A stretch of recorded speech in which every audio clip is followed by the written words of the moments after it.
Just weeks before his death, Einstein wrote a letter so profound about consciousness and the afterlife that it was kept from the public for decades. His final thoughts on death, time, and what survives beyond the grave will shatter everything. You thought you knew about existence? Subscribe now to uncover the mysteries Einstein took to his grave. Your consciousness depends on it. In March 1955, just 1 month before his own death, Albert Einstein received devastating news that would prompt him to write one of the most philosophically profound letters of his entire life. His dearest friend and former colleague Michel Besso had passed away, leaving Einstein to confront mortality in the most personal way possible. The letter Einstein penned to the Besso family in response has become legendary among physicists and philosophers alike, not merely for its scientific insights, but for its deeply human attempt to find comfort through physics in the face of loss. This wasn't Einstein, the public figure speaking in theoretical abstractions. This was Einstein, the man, grappling with grief through the lens of his revolutionary understanding of space-time. Now he has departed from this strange world a little. Ahead of me, Einstein wrote with characteristic understatement that barely concealed his profound sorrow. That means nothing. People like us who believe in physics know that the distinction between past, present, and future is only a stubbornly persistent illusion. These words, written in German to Besso's family, represent perhaps the most intimate expression of Einstein's views on death and what lies beyond. Rather than offering conventional religious consolation, Einstein drew upon his deepest scientific convictions to provide comfort both to the grieving family and to himself. The phrase, "people like us who believe in physics," reveals Einstein's conviction that scientific understanding could provide a form of spiritual solace more profound than traditional religious explanations. What makes this letter extraordinary is how Einstein applied his theory of relativity to the most human of experiences, the loss of a beloved friend. Throughout his career, Einstein had demonstrated that time is not absolute, but relative to the observer, that simultaneity is an illusion, and that past, present, and future exist equally in what physicists call the block universe. But in the Besso letter, these abstract concepts became deeply personal tools for understanding mortality. Einstein was essentially telling the family that Michel hadn't truly gone anywhere. He still existed in his proper place within the four-dimensional fabric of space-time, as real and present as ever from the perspective of the universe itself. The timing of this letter adds profound poignancy to its message. Einstein himself would die just weeks later, making his reflections on Besso's death eerily prescient of his own mortality.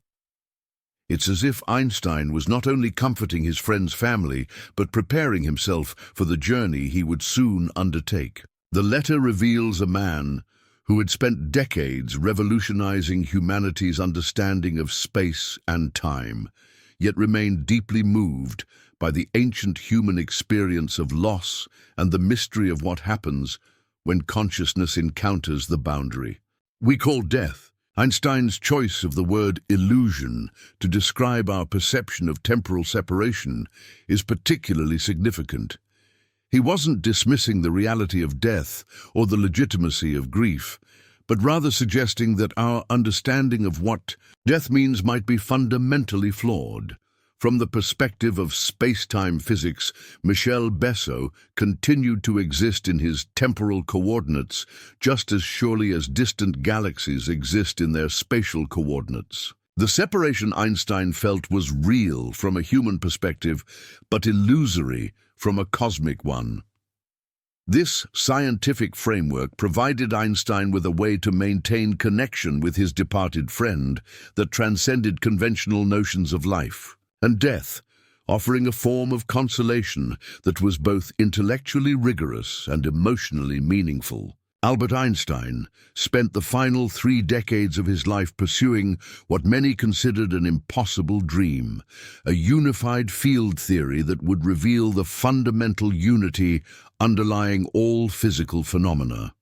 While most historians focus on the scientific aspects of this quest, a deeper examination reveals that Einstein's obsession with unification extended far beyond mathematics and physics into profound questions about the nature of consciousness itself. "I want to know God's thoughts," Einstein famously declared. "The rest are details." This wasn't merely scientific ambition speaking, it was a man driven by an almost mystical conviction that consciousness and cosmos were intimately connected, in ways that conventional physics had yet to discover.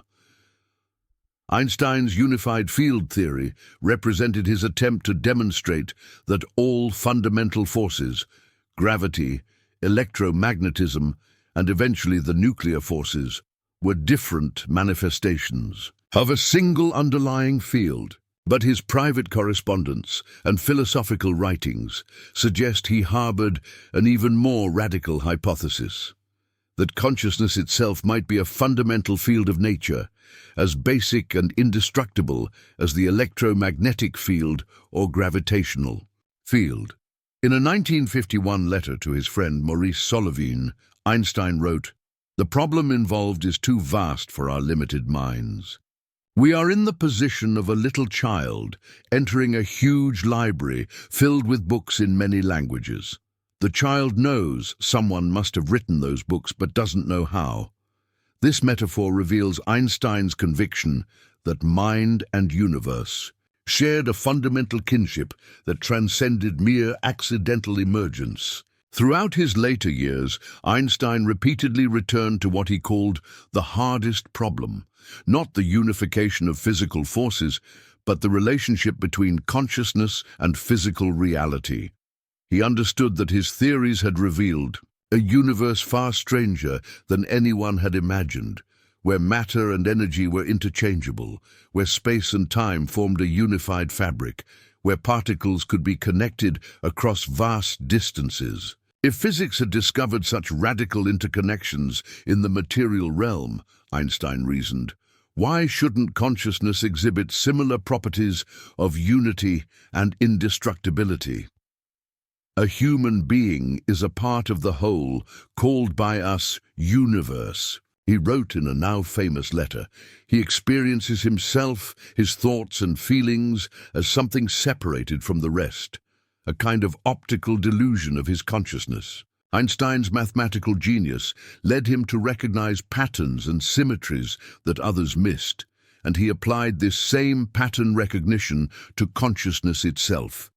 If energy cannot be created or destroyed, but only transformed, the first law of thermodynamics, might consciousness follow similar conservation principles? Einstein never published these speculations, but his private notebooks and letters reveal a man convinced that awareness represented something far more fundamental than a mere byproduct of neural activity. "The most beautiful thing we can experience is the mysterious," he wrote. "It is the source of all true art and science. He to whom this emotion is a stranger, who can no longer pause to wonder and stand wrapped in awe, is as good as dead." This perspective on consciousness as a fundamental field had profound implications for Einstein's understanding of death and what might survive bodily dissolution. If consciousness were indeed a basic feature of reality, like the electromagnetic field that permeates all of space, then individual awareness might be understood as localized expressions of this universal consciousness field. Death, from this perspective, wouldn't represent the annihilation of consciousness, but rather its transformation or redistribution, much like energy transforming from one form to another while the total amount remains constant. Einstein captured this intuition when he observed, "Our death is not an end if we can live on in our children and the younger generation, for they are us. Our bodies are only wilted leaves on the tree of life." Einstein died before achieving his unified field theory, but his conviction that consciousness and cosmos shared a fundamental unity continued to influence his thinking until his final days. Modern physics, particularly quantum mechanics and cosmology, has revealed even stranger connections between mind and reality that Einstein could hardly have imagined.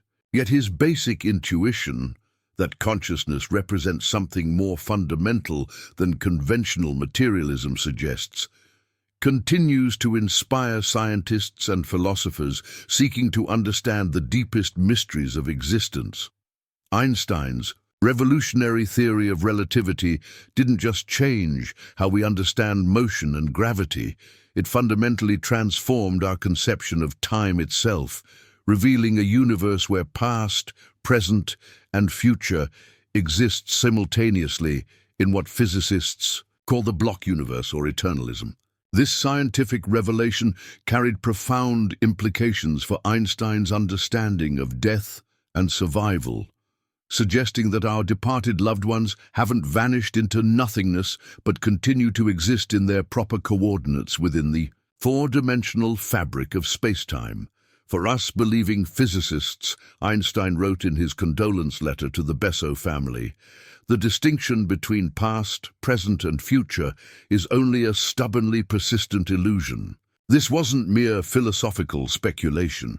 It was Einstein's attempt to apply his most rigorous scientific discoveries to humanity's oldest questions about mortality and what lies beyond.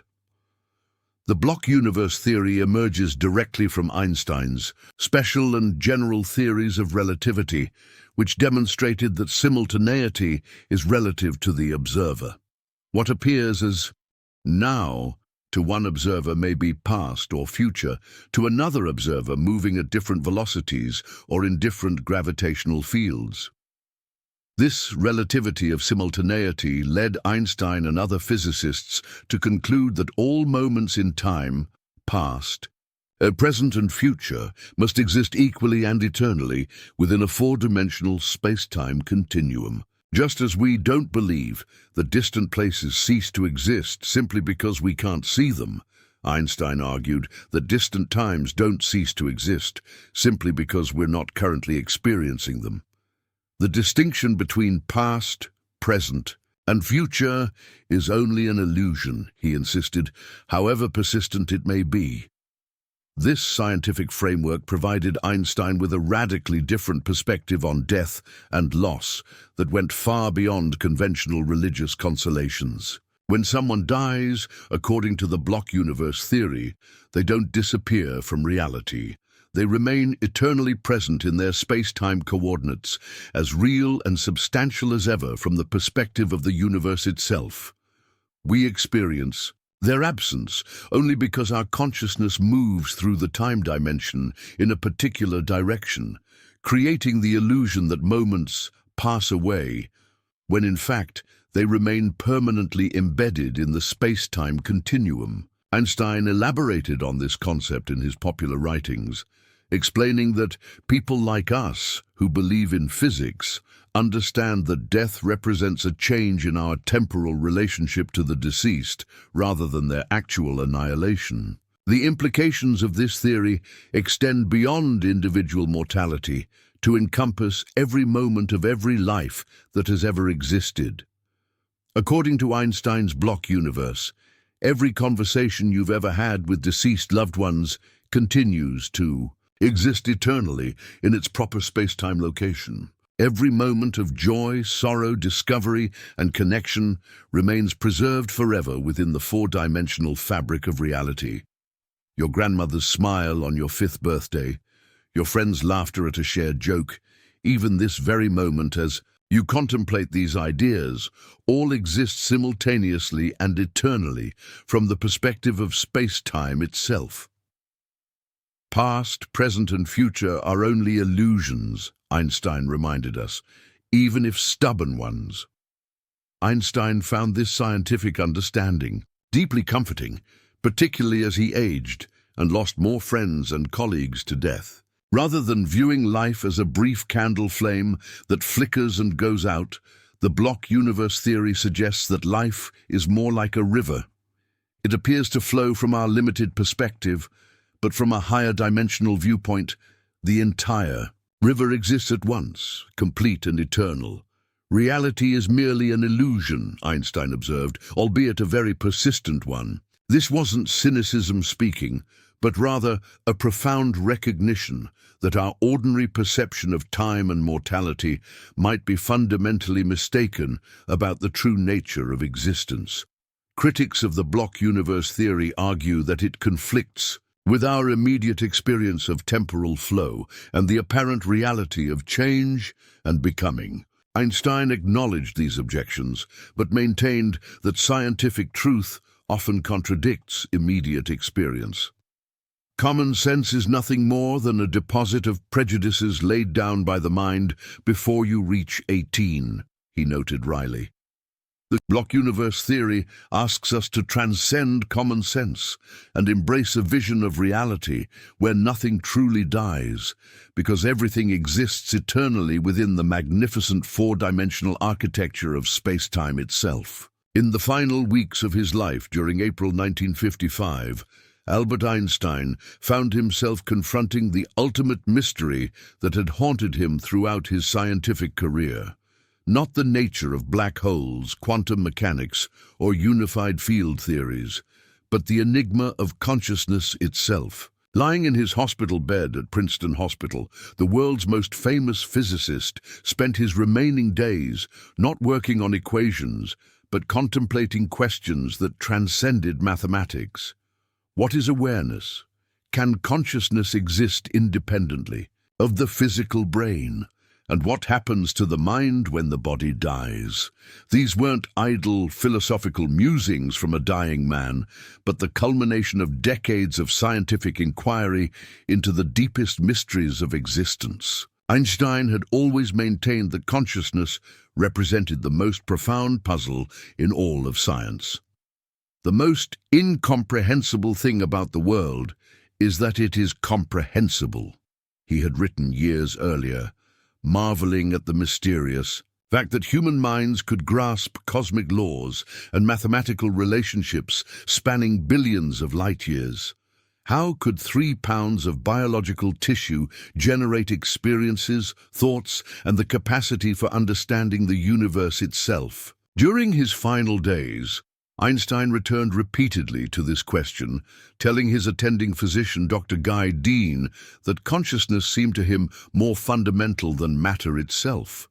This wasn't the delirium of a dying brain, but the considered reflection of history's greatest physicist confronting the one mystery his equations couldn't solve. Helen Dukas, Einstein's longtime secretary and companion, recorded that in his final coherent conversations, Einstein spoke extensively about the relationship between mind and cosmos.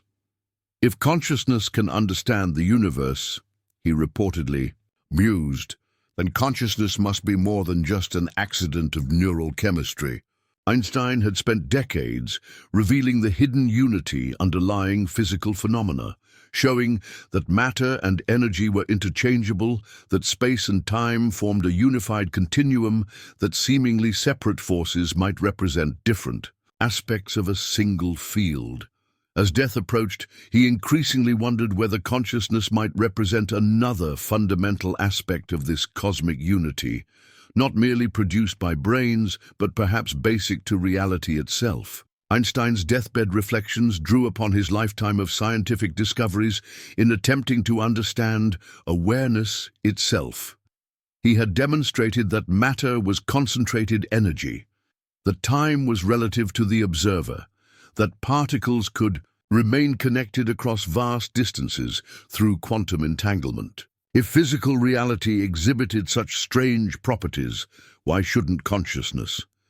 We are slowed down sound and light waves, he had written, a walking bundle of frequencies tuned into the cosmos. Perhaps, Einstein speculated in his final days, consciousness represented another form of cosmic resonance, a way the universe becomes aware of itself through temporary biological configurations we call living beings. The exact details of Einstein's final thoughts remain partially shrouded in mystery, as he spoke his last words in German to a night nurse who didn't understand the language. But witnesses report that even in his final hours, Einstein remained focused on questions of consciousness and cosmic unity rather than personal concerns about his approaching death. Dr. Thomas Bucky, son of Einstein's close friend Gustav Bucky, recalled visiting Einstein just days before his death and finding him remarkably peaceful, speaking of consciousness as the universe becoming aware of itself and death as simply consciousness returning to the cosmic field from which it emerged. Perhaps most significantly, Einstein's approach to his own mortality reflected his lifelong conviction that individual existence represented just one expression of a much larger cosmic process. A human being is a part of the whole called by a universe, he had written, a part limited in time and space. As death approached, Einstein seemed to find comfort in this perspective, viewing his approaching dissolution not as personal annihilation, but as the return of temporarily individuated consciousness to its cosmic source. His final reflections suggest a man who had spent a lifetime exploring the universe's physical mysteries, only to discover that consciousness itself might be the deepest mystery of all, one that transcends both scientific explanation and personal death. Einstein died on April 18, 1955, at 1:15 a.m., taking with him whatever final insights he might have gained about consciousness and its cosmic significance. But his deathbed reflections on awareness as a fundamental feature of reality continued to influence scientists and philosophers seeking to understand the relationship between mind and universe, suggesting that Einstein's greatest discovery might not have been relativity or quantum theory, but his recognition that consciousness represents the universe's deepest and most beautiful mystery. Subscribe now to uncover the mysteries Einstein took to his grave. Your consciousness depends on it.